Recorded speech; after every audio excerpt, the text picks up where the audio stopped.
Bonjour à chacun et à chacune. Un bonjour particulier à Elliot, Juline, que j'ai repéré, Romain. Tu Romain? Il se cache au fond. Adrien. Parce que c'est à vous en particulier que je vais... Et Titouan, pardon. Ouais, Titouan. Où es-tu, Titouan? Il est là. C'est à vous que je vais parler ce matin, tant pis si d'autres entendent. Le baptême, c'est à quelque part rendre visible ce qui est invisible. Et ça le rend visible pour nous, parce que par leur baptême, Juline, Elliot, Titouan, Romain et Adrien témoignent d'un changement radical dans leur vie. Mais ça va aussi le rendre visible pour eux, parce qu'on va les plonger dans l'eau et ça va parler de mort. Et puis, on va les sortir de l'eau et ça va parler de vie. Mais il y a un autre but, c'est de rendre le moment mémorable.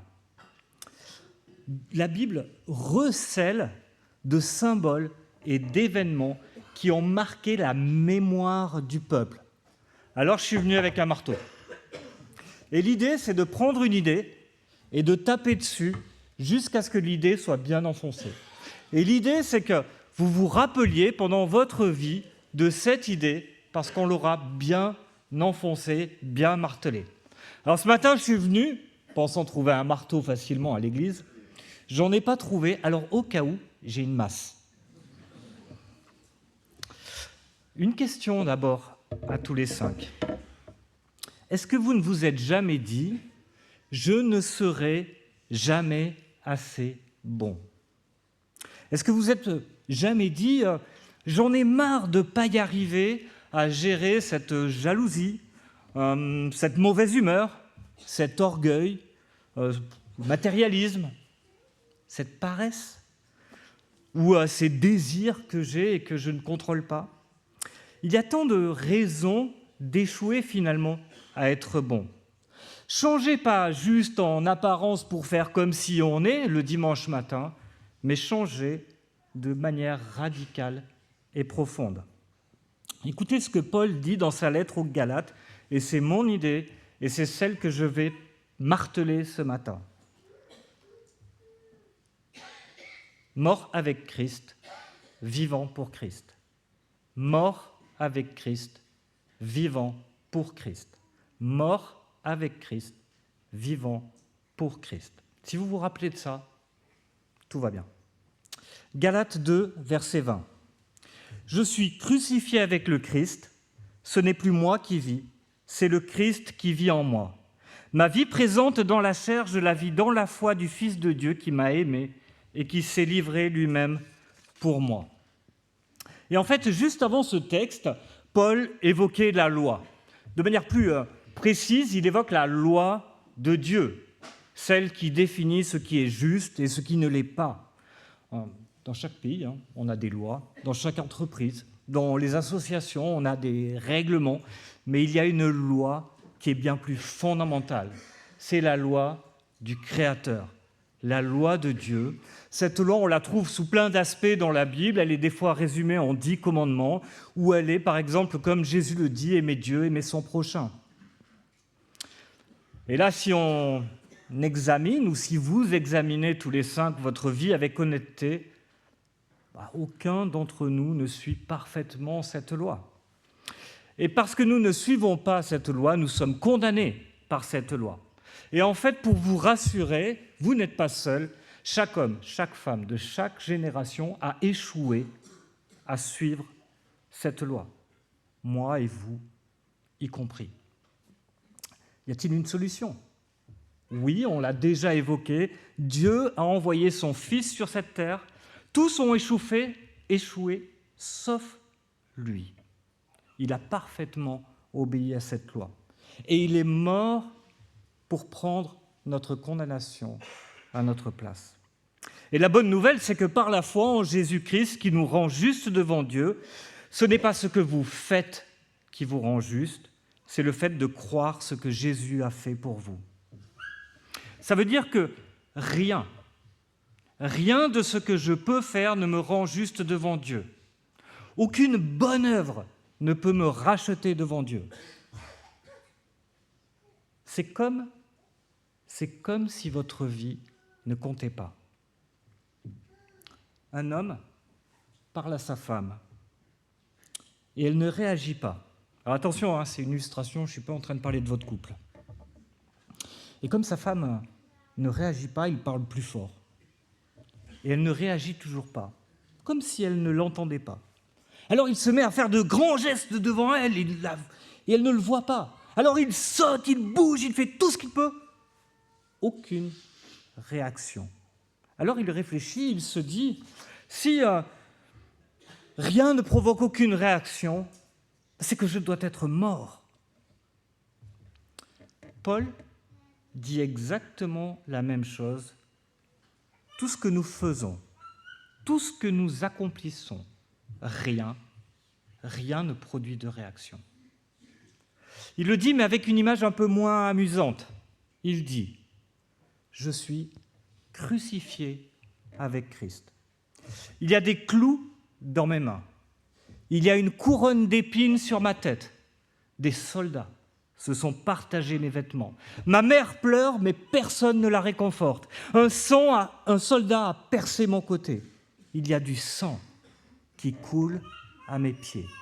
Je suis crucifié avec Christ. » C'est une image horrible, mais c'est un bon antidote.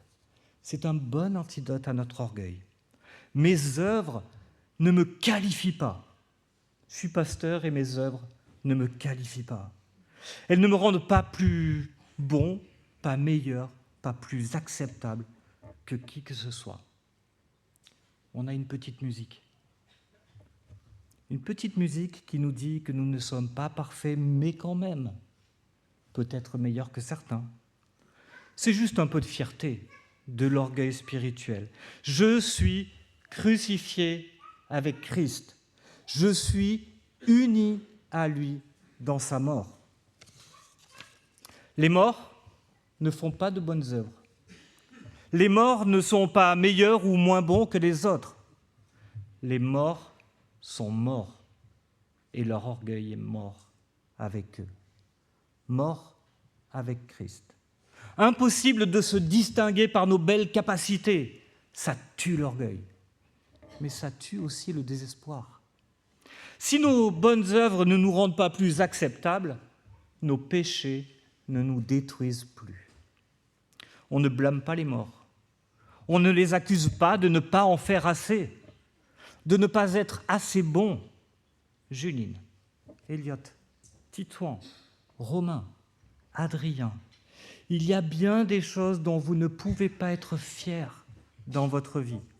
Jalousie, mensonge, orgueil, méchanceté, paresse.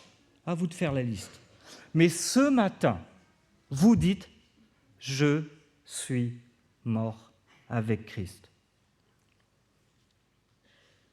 Cela veut dire que tout ce qui est vrai à votre sujet, même ces choses dont vous n'avez jamais parlé à personne, toutes ces choses-là ont été clouées avec vous à la croix.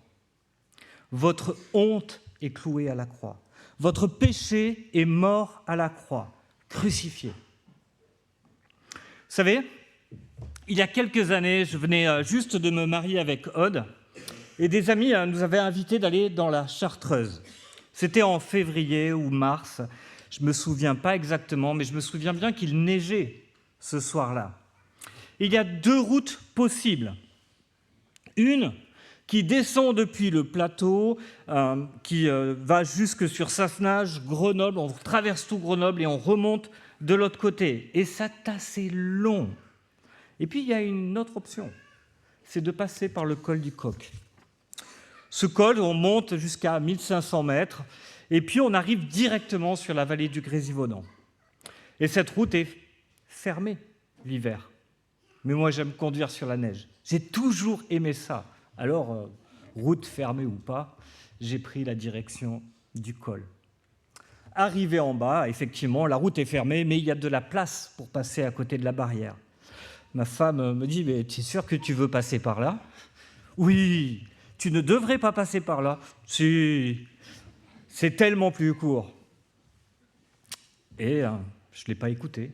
Et au début, ça allait bien et j'avais raison. Au fur et à mesure que nous montions, ça venait de plus en plus difficile, jusqu'à ce que, quasiment arrivé en haut du col, je me retrouve coincé, la voiture avance plus, et je sors juste pour évaluer la situation et je manque de me casser la figure parce qu'en fait, il y a une couche de glace qui est recouverte par une fine couche de neige. On était à peine à 100 mètres du col. Et je voyais juste le haut du col, et ils avaient amassé un immense tas de neige pour que les gens ne descendent pas, et de toute façon, on ne serait pas passé. Impossible de faire demi-tour. Petite descente à marche arrière, avec ma femme, mais terrorisée, à côté de moi, qui fermait les yeux, qui avait peur, qui était désespérée.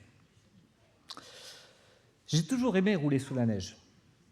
Et maintenant, à chaque fois que je prends la route et qu'il neige, je baisse la tête et je me demande, qui était cet homme-là ?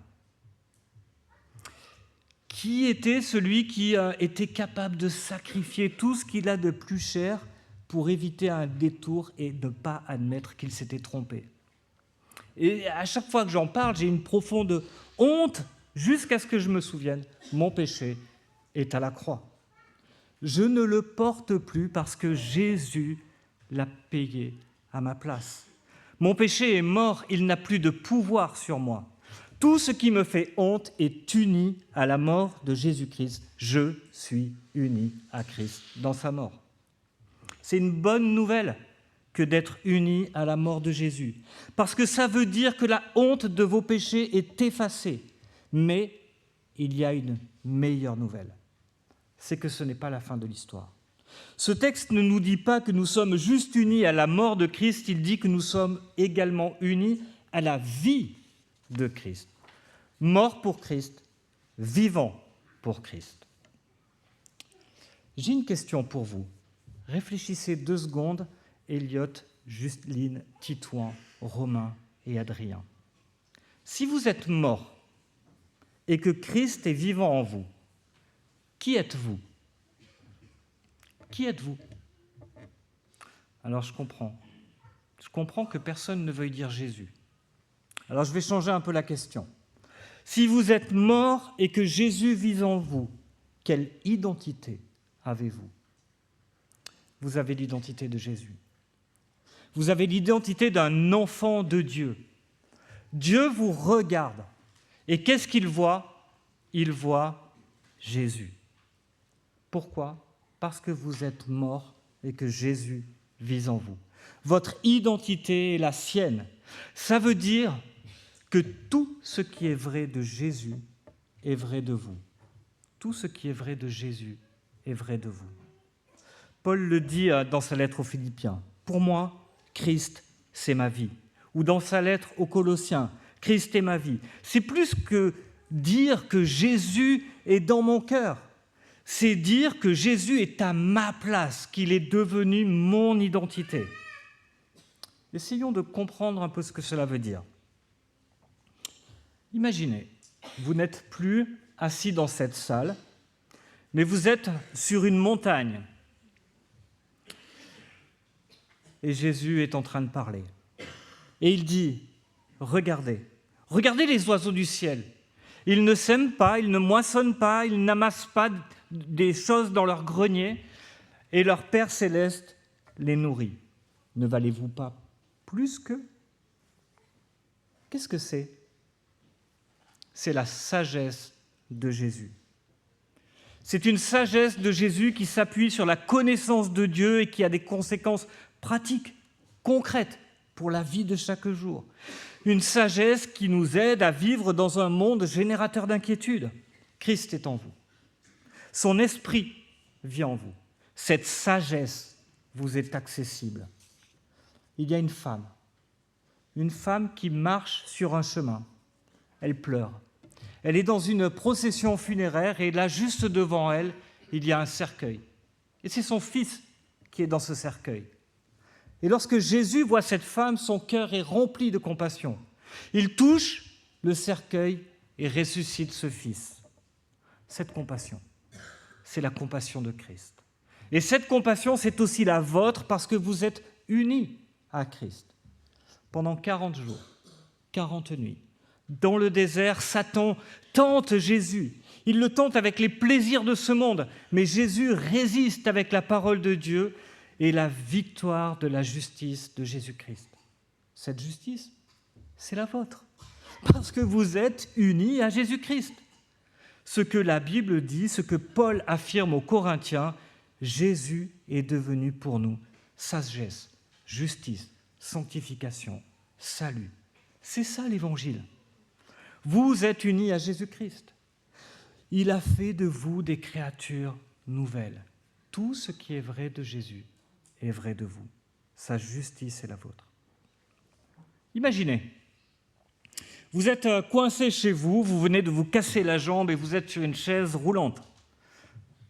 Et le frigo est vide. Vous devez faire des courses, mais impossible de bouger, vous ne pouvez pas aller jusqu'au supermarché. Alors vous prêtez votre carte bancaire à un de vos proches et il y va à votre place. Est-ce que vous comprenez l'idée que tout ce qui est à vous est à lui ? Il va pouvoir entrer dans n'importe quel magasin, acheter tout ce qu'il veut, tant qu'il n'aura pas fait exploser le compte bancaire de votre carte. Il en est de même avec Christ. Tout ce qui est à lui est à vous. Mais il n'y a pas de plafond. Les ressources sont illimitées. Les richesses de sa justice vous sont données parce que vous êtes unis à la vie de Christ. Regardons la dernière partie de ce verset rapidement. Ma vie présente dans la chair, je la vis dans la foi du Fils de Dieu qui m'a aimé et qui s'est livré lui-même pour moi. Je vis présent dans la foi du Dieu qui m'a aimé, passé, qui s'est donné, passé par amour pour moi. Quand est-ce que Dieu s'est donné pour vous ? Dans le passé. Vous êtes en train de vivre maintenant sur la base de quelque chose qui a déjà eu lieu. Nous oublions assez facilement ça et nous pensons que notre relation à Dieu s'appuie sur ce que nous faisons maintenant. Nous avons toujours l'impression que notre relation est liée à ce que nous faisons. Mais notre relation s'appuie sur ce que Christ seul a déjà fait dans le passé. Le prix de mon péché a déjà été payé. Je suis uni à la vie de Christ. La justice parfaite de Christ est à vous par la foi. Elle sera toujours la vôtre. Vous n'êtes pas aimé un jour, oublié le lendemain. Vous êtes enfant de Dieu. Dieu vous aime autant qu'il a aimé son propre Fils. Dieu vous aime autant qu'il a aimé son propre Fils.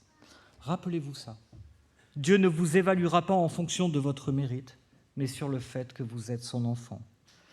Mes enfants, ils me réjouissent et ils me déçoivent. Mais ils sont mes enfants. Leur statut ne change pas. Leur statut ne changera jamais. Votre statut restera le même. Il y a un changement, mais ce changement, c'est que vous pouvez faire maintenant ce que vous ne pouviez pas faire. Regardez la fin du verset. Christ s'est offert. Il est mort sur la croix, mais ce n'est pas la conclusion de l'histoire. Il est ressuscité, il est vivant où ? Il est vivant en vous. Il est possible qu'une de nos difficultés de comprendre cela vienne de l'image que nous avons, que Christ vient habiter dans notre cœur. Et cette image a tendance à soutenir que Christ, c'est quelque chose qui est ajouté à ma vie. C'est un peu comme si je n'étais pas mort, comme si ma vie n'avait pas changé, mais que j'avais Jésus en plus. Ce qu'il faut comprendre, c'est que dès notre naissance, nous bâtissons notre vie. On peut voir cette vie que nous construisons un peu comme un royaume dont nous sommes les rois. Quand j'étais tout petit, j'avais des Playmobil. Vous avez eu des Playmobil ? Moi, j'avais la cage de cirque avec des lions, un dompteur, un tabouret de dressage. Et puis d'un autre côté, j'avais des soldats avec des tuniques bleues, des chevaux et des Indiens. Et j'étalais ça dans ma chambre, et c'était mon royaume. Je créais des histoires avec tout ça. Puis quelquefois, je me concentrais un peu plus sur les soldats et sur les Indiens. Et ma sœur arrivait, et puis voyant que je me désintéressais aux lions et au cirque, attrapait un des Playmobil. c'est à moi. C'est mon royaume, tu n'y touches pas. J'étais déjà en train de construire mon royaume avec mes jouets, mais j'ai continué avec mes droits, avec mes idées, avec ma façon de penser, avec mes goûts, avec mes valeurs. Ça, tout ça, c'est mon royaume. Mais il y a un autre royaume. Il y a le royaume de Jésus. Et ce royaume de Jésus est défini par les valeurs de Dieu, la volonté de Dieu et la gloire de Dieu. Une des croyances, c'est de penser que la conversion consiste à inviter Jésus dans son royaume. Je crois que Jésus est mort et ressuscité pour mes fautes, mais je continue de vivre comme si rien ne s'était passé. Mais la Bible dit que lorsque nous faisons de Jésus notre roi, nous sommes transportés dans son royaume. C'est adhérer à ses valeurs et non plus aux vôtres. C'est faire sa volonté et non plus la vôtre. C'est vivre non pour vous-même, mais pour la gloire de Dieu. La vie chrétienne, c'est un appel à mourir et à vivre. Mort avec Christ, vivant pour Christ. C'est impossible. C'est impossible. Et vous le savez que c'est impossible. Sauf si Christ est ressuscité. Sauf si Christ est ressuscité et que son esprit vit en vous. La puissance de Christ ressuscité vit en vous. L'apôtre Jean le dit ainsi, « Celui qui est en vous est plus grand que celui qui est dans le monde. La puissance de Christ est en vous, vous êtes une nouvelle création en Jésus-Christ, parce que la puissance de Dieu est en vous. » On dit souvent que nous ne pouvons pas changer, que le péché qui nous a rendus esclaves nous gardera esclaves, que nous sommes tellement faibles, que nous ne pouvons rien faire, mais que c'est comme ça finalement que Dieu nous a fait, que nous devons accepter. C'est un mensonge. L'Évangile dit que Jésus est vivant en nous. La puissance de la résurrection de Christ vous habite. Paul dit que cela donne vie à vos corps mortels, une nouvelle force, une nouvelle puissance. La victoire spirituelle est vraiment possible. Demain n'a pas besoin d'être comme hier. Il a éloigné de nous notre péché et il nous a donné la force. Notre statut ne change pas, il nous aime et même dans notre faiblesse, il continue de nous aimer. Il nous donne la puissance de la résurrection pour nous aider. Nous sommes morts au péché, celui-ci ne doit plus nous charger. Nous sommes unis à la vie de Christ pour que nous puissions vivre d'une vie nouvelle. Je veux juste conclure avec une illustration. Brian Chappell, qui est professeur de théologie pratique, raconte une histoire qui est arrivée à son épouse. Celle-ci était professeure dans un lycée et elle enseignait la musique. Et certains de ses élèves étaient particulièrement doués pour la musique, d'autres pas. Et un jour, un spécialiste pédagogique est venu dans ce lycée et cet homme a fait passer une série de tests aux élèves pour voir leur façon d'apprendre et essayer de comprendre pourquoi il y avait des gens qui étaient particulièrement doués pour la musique et d'autres pas. Et elle a fait passer ce test à un jeune élève qui était dans sa classe. Et ce spécialiste a découvert quelque chose de spécial avec ce garçon. Il y avait une déconnexion entre ce qu'il savait dans sa tête et ce qu'il était capable de restituer lors d'un contrôle écrit. Il était capable, quand on discutait avec lui, de formuler une réponse correcte, mais il avait du mal à écrire, il était incapable de donner une réponse par écrit. À votre avis, quels étaient ses résultats ? Nuls. Et il ne le savait pas, jusqu'à ce jour. Il ne comprenait pas pourquoi. Et à la fin de la journée, ce spécialiste a fait venir cet étudiant auprès des professeurs et il lui a posé une question. « Jean, avant aujourd'hui, qu'est-ce que tu pensais de toi-même ? » « Que j'étais stupide. » Alors la spécialiste lui a posé une nouvelle question, elle lui dit « Mais maintenant, qu'est-ce que tu sais de toi-même ?» Et des larmes coulaient sur ses joues. maintenant je sais que je ne suis pas stupide. Est-ce que ce n'est pas un cadeau extraordinaire qu'elle a donné à ce jeune garçon? Elle lui a révélé son identité authentique, ses compétences réelles. Et cette spécialiste a dit la chose suivante à Jean. Il y a encore du travail à faire, mais maintenant, tu sais que tu peux le faire. Juline, Elliot, Titouan, Romain, Adrien, il y a encore du travail à faire. Mais maintenant, vous savez que vous pouvez le faire. Parce que Dieu vous révèle votre identité propre. Mort avec Christ, vivant pour Christ. Vous allez plonger dans l'eau et vivre quelque chose qui s'est déjà produit en vous par la foi. Vous allez mourir. Et puis vous allez sortir de l'eau et encore une fois vivre quelque chose que vous avez déjà vécu par la foi. Vous allez ressusciter, être unis à la vie de Christ parce que sa justice est la vôtre. Dieu vous voit comme son enfant et il vous aime autant que Jésus-Christ. Vous connaissez désormais votre identité et vos capacités. La puissance de Christ vous habite.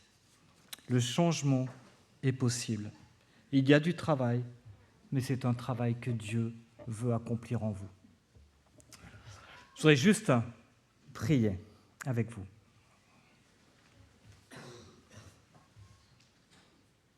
Notre Dieu, notre Père, nous voulons te louer pour ce que toi seul as fait à l'intérieur de leur cœur, de leur vie.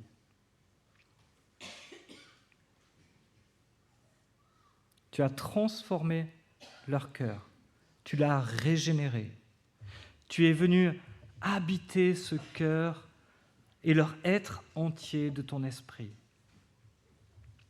Et ils veulent témoigner de cela aujourd'hui. Témoigner que ce jour-là, ils sont morts et ressuscités avec toi. Témoigner que c'est une vie nouvelle qui est en train de naître en eux. Ils sont aujourd'hui comme un arbre planté près des eaux et qui, s'abreuvant de ta parole, va grandir et porter du fruit. Et tout cela, c'est possible par la puissance de ton esprit et ta parole. Et nous te prions qu'en tant qu'Église, nous sachions les accompagner dans ce chemin. Nous sachions les nourrir de ta parole. Nous sachions prier pour eux, pour que ton esprit travaille en eux. Donne-nous de voir au fur et à mesure des années cette transformation et cet épanouissement dans leur vie. C'est au nom de Jésus-Christ, mort et vivant, que nous te prions. Amen.